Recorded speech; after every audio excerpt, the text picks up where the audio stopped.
mi piel la que te confiese quién soy. Nerozumiem, takže Sara sa chcela zabiť? Presne tak. A keďže ste jediná osoba, ktorá s ňou bola v tom čase, keď si siahla na život, som si istý, že vás bude chcieť vypočuť polícia.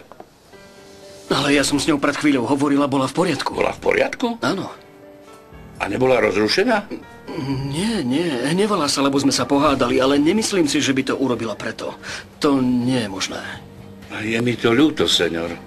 Ako sa má? Dostane sa z toho? Jej stav je veľmi vážny, ale keď budeme vedieť niečo nové, tak vám dám vedieť, dobre?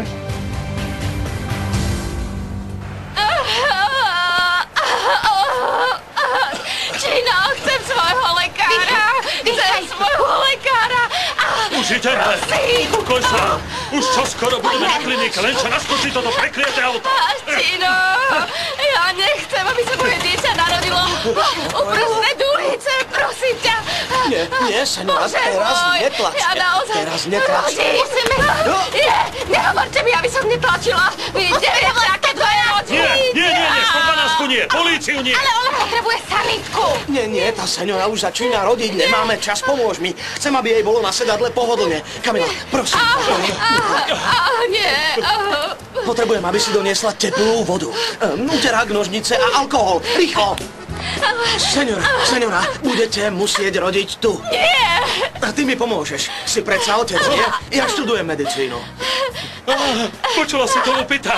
Tento chlapec je lekár. To je ale šťastie. Nepovedal som, že som lekár. Ty idiot, vystrašíš ju. Nie, Čino, ja nechcem porodiť tu, prosím ťa, vezmi ma k môjmu lekárovi, prosím. Áno, už ho zavolám, Lupita, ale musíš spolupracovať. Musíš si urobiť pohodlie a potom počkáme na lekára. Kamila! Čino! Ja viem, drahá, neboj sa, všetko dobre dopadne. Nechcem tu porodiť. Je tu s tebou tvoj Čino. Je tu... Myslíš si, že nás Carmen videla odísť? Pochybujem. Bola v hale a nemohla vidieť, že odchádzame cez kuchyňu. Nie, je mi veľmi ľúto, že som sa s nikým nerozlúčila, ale predstav si, čo by robila Carmen, keby sa dozvedela, že ťa odveziem. Ale to naozaj nie je nutné. Môžete ma niekde vyhodiť a ja si vezmem taxík. To nebude problém. Mám lepší nápad. Tak hovorte. Predpokladám, že po tom škandále s Carmen si ani neobedovala. Popravde som skoro nejedla. Ani ja som neobedovala.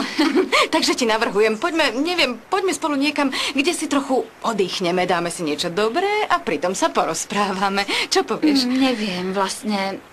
Rozprávať sa o čom?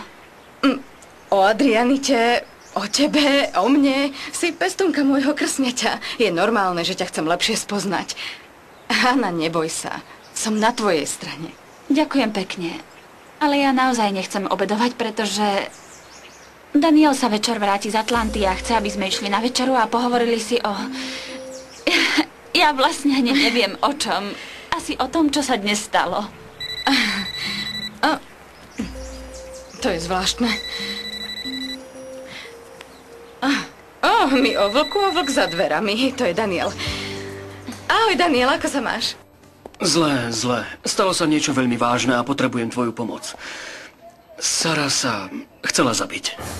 Preboha, ale ako je na tom? Zle.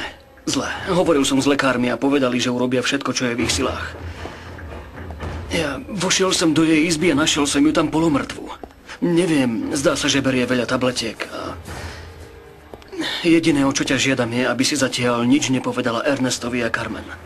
Daniel, ale majú právo to vedieť. Ja viem, ale teraz im nič nehovor, dobre?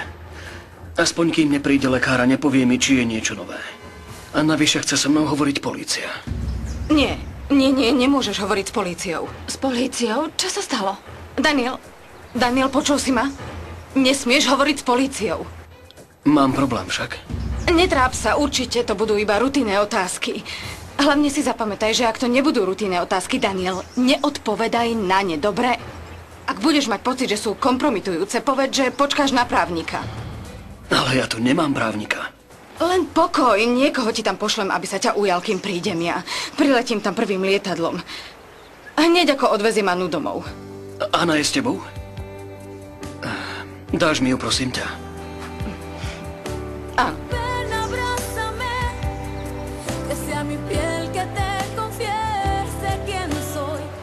Už to bude. Teraz netlačte, senora. Netlačte teraz. Nie, Čino, ja chcem Nie. zomrieť. Nie. Nevládzem. Dýchajte, dýchajte, dýchajte. Zvládneš to, Lupita, zvládneš to. Bože. Priniesla som všetko, čo si chcel. Trvalo mi to, lebo mama nebola doma a hľadala som všetko sama. Niečo nové, Čino? Nie, rovnaké. Mám pocit, že odpadnem, že všetko sa hýbe. Ale prečo si nezavolal doktora? Ja som ho volal, ten darabák ako si nechodí. Áno, presne tak, tlačte. Celé sily, tlačte smerom. Už to bude, už to bude. Áno, už mu vidím hlavičku. Náš synček prichádza na svet. Lupe, teraz mi nezomieraj. Kamoško, vyber to dieťa čo najskôr, lebo moja Lupita umrie. Musíte ju povzbudiť, aby ešte mohla trochu tlačiť. Lupe, zobuď sa. Lupe. To je ona.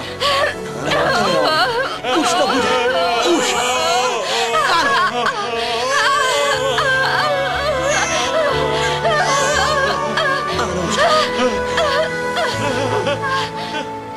Čino sa teraz stará o iný z mojich obchodov.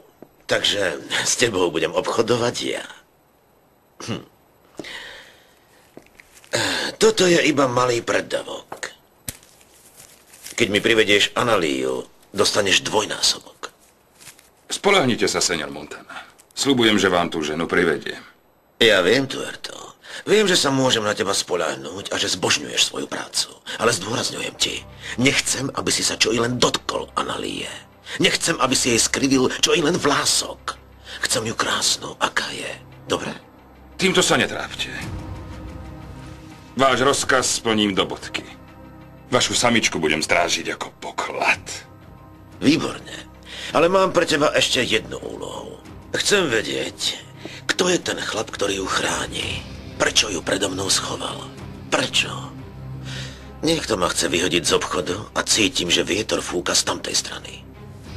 Chcete, aby som priviedol aj jeho? Chlapa, ktorý vám ukradol ženu? Nie. Toho chcem iba spoznať. Potom ti ho podarujem, aby si mu dolámal ruky a vychutnal si, ako vykrváca. Dobre? Ale Tuerto, Analiu chcem veľmi rýchlo, vlastne hneď. Tak už nemôžeme strácať čas. Takže, chlapče, chcem ju tu mať čo najskôr. Je to jasné?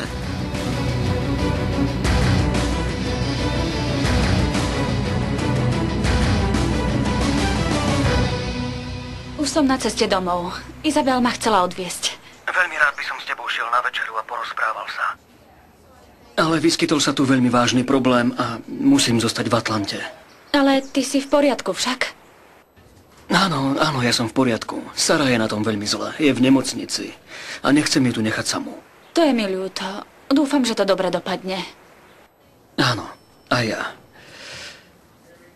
Rád by som s tebou hovoril a dal do poriadku, čo sa stalo doma.